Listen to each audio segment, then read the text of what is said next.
மாமா வாங்க என்னாச்சு அக்காக்கு இடுப்பு வலிக்குதா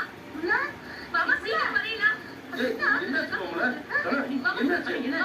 அக்கா வலிக்குதா மாமா வலிக்குதா மாமா நம்ம பயந்துருவோம் எதுவும் சொல்லாம இருக்கா மாமா என்ன சொல்லாம யோசிச்சு என்ன இது பொல்லு வழியாத்தான் இருக்கும் கொஞ்ச நேரம் பார்த்துட்டு அப்புறமா ஆஸ்பத்திரி அத்தாச்சி இதெல்லாம் எதுவும் இல்ல அக்காக்கு வலிக்குது போலாம் கண்ட்ரில ஹாஸ்பிடல் போலாம் என்ன நீ நீங்க வண்டி எடுக்க போங்க வண்டி எடுக்க அக்காக்கு கோயில்ல போயில ஒண்ணு